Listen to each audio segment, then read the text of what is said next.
Hi, this short video examines self-fulfilling prophecies and the way they play a part in the development of our self-concept. What is a self-fulfilling prophecy?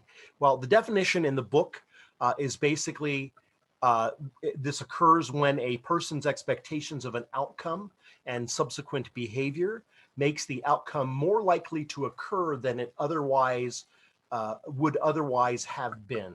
So in other words, it's this thought process that we engage in. As it says here, it usually involves a false expectation that leads to its own confirmation. Now, you're in the human comm class. Some people take the public speaking class as a choice to fulfill this general ed requirement.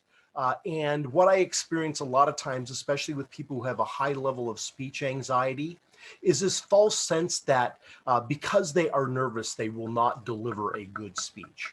Okay. And so there's a common misconception about self-fulfilling prophecies or thoughts like that. And that is that a lot of people believe a self-fulfilling prophecy is just because you think it, right? In this case, I think I'm a bad speaker. Just because you think it, it's going to happen, and that is that you're going to give a bad speech, okay? And that's not true. That is a common misperception. What actually happens in this process is because I have these negative thoughts, it leads to actions or non-actions that contribute to making the end more likely. So in this example with public speaking, if you think about people who have speech anxiety, and this may apply to you, if you have a high level of speech anxiety, you're not unlike a lot of other people who experience that. And that is that in a speaking situation, they want to wait and wait and wait and go last if possible, right? Until they have no choice but to have to deliver their speech. And so because of that fear of public speaking, it leads to behaviors like procrastinating and not working on the speech until the last moment and not leaving time to practice the delivery of the speech adequately. And so what happens is that increases the likelihood that the person has a difficult time delivering the speech, okay? And so it's the action. It's not just because I think I'm a poor speaker and I have a lot of anxiety that I'm going to necessarily have a bad result. That doesn't guarantee that. But what guarantees it being more likely is a lack of action or taking particular actions like procrastinating that lead to making that outcome more likely. All right. So there are two types of self-fulfilling prophecies that they talk about in the chapter. One is a self-imposed prophecy, and that is the things that we ourselves think. In this example, again, the public speaker who feels like they have a lot of anxiety, right? Those self-thoughts are going to lead to actions or non-actions that make that outcome more likely.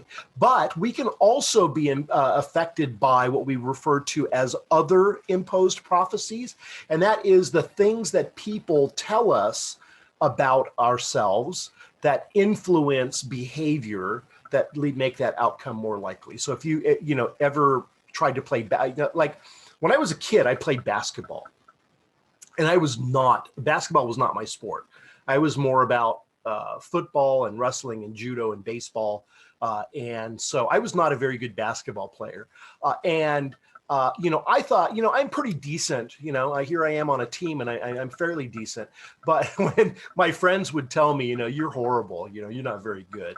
Do you think that had an influence on the way that I perceive myself? Well, eventually, when you hear it enough, you start to doubt maybe I'm really not a good basketball player, or they're right, I totally suck, right? So then that leads to that outcome being more likely then, because then you kind of lose interest in wanting to practice and play and things like that, right? So those are imposed by other people. And if you think about your own lives and the people that you are now and the things that you identify in terms of your self-concept, a lot of those come from the reinforcement of other people, right? And they help to create these prophecies sometimes for you. So it depends on how strong self-esteem you have. And really what's influential the most are people who are significant in your life. those people are going to have the most, because you value their opinion. You honor their opinion. If it's just somebody that you don't know that says that, it's much easier to blow that off and not let it affect you. But when it's someone whose opinion you value says that, you take more belief in that statement. And this is how self-imposed prophecies work.